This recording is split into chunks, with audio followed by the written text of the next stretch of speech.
इस कारण माँ सीता को दूर रहना पड़ा था श्री राम जी से।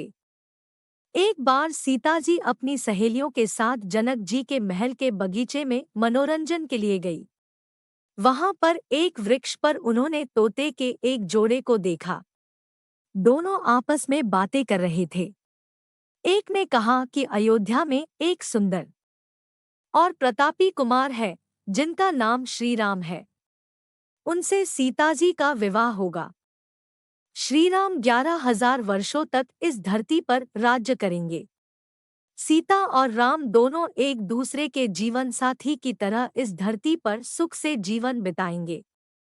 सीता ने अपना नाम सुना तो दोनों पक्षी की बात गौर से सुनने लगी। उन्हें अपने जीवन के बारे में और बातें सुनने की इच्छा हुई। सखी सहेलियों से कहकर उन्होंने दोनों पक्षी पकड़वा लिए। सीता ने उन्हें प्यार से सहलाया और कहा, भय मत करो, तुम बड़ी अच्छी बातें करते हो। यह बताओ, ये ज्ञान तुम्हें कहाँ से मिला? मुझसे डरने की जरूरत नहीं। दोनों का डर समाप्त हुआ। वे समझ गए कि यह स्वयं सीता है। दोनों ने बताया कि वाल्मीकि नाम के एक महर्षि हैं। वे उनके आश्रम में ही रहते हैं। वाल्मीकि रोज श्रीराम और सीता जीवन की चर्चा करते हैं। उन्होंने वहीं यह सब सुना जो अब सब कंठस्थ हो गया है।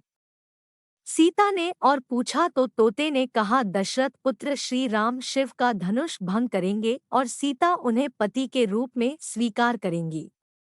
तीनों लोकों में यह अद्भुत जोड़ी बनेगी। सीता पूछती जाती और तोता उसका उत्तर देते जाते। दोनों थक गए। उन्होंने सीता से कहा, यह कथा बहुत विस्तृत है, कई माह लगेंगे सुनाने में।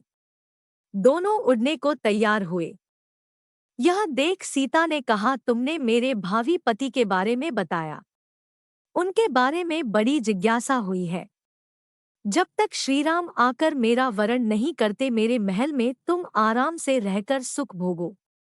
तोती ने कहा, देवी हम वन के प्राणी हैं, पेड़ों पर रहते सर्वत्र विचरते हैं।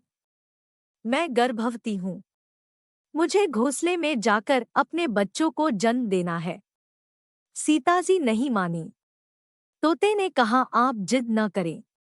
जब मेरी पत्नी बच्चों को जन्म दे देगी तो मैं स्वयं आकर शेष कथा सुनाऊंगा। अभी तो हमें जाने दे।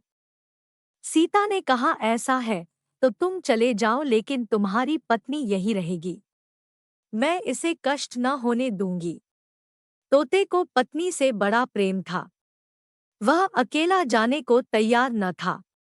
जब तोते को लगा कि वह सीता के चंगुल से मुक्त नहीं हो सकता तो विलाप करने लगा। मुनियों ने सत्य कहा है, मौन रहना चाहिए। यदि हम कथा न कहते तो मुक्त होते। तोती अपने पति से विछोह सहन नहीं कर पा रही थी। उसने सीता को कहा, आप मुझे पति से अलग न करें, मैं आपको शाप दे दूंगी। सीता हंसने लगी। उन्होंने कहा, शाप देना है तो दे दो। राजकुमारी को पक्षी के शाप से क्या बिगड़ेगा।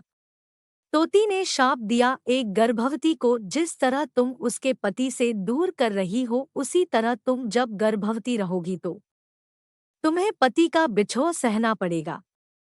शाप देकर तोती ने प्राण त्याग दिए। पत्नी को मरता देख तोता क्रोध में बोला, अपनी पत्नी के वचन सत्य करने के लिए मैं ईश्वर को प्रसन्न कर श्रीराम के नगर में जन्म लूंगा और अपनी पत्नी का शाप सत्य कराने का माध्यम बनूंगा। वही तोता बाद में अयोध्या का धोबी बना जिसने झूठा लांछन लगाकर श्रीराम को इस बात के लिए विवश किया कि वह सीता को अपने महल से निष्कासित कर दे।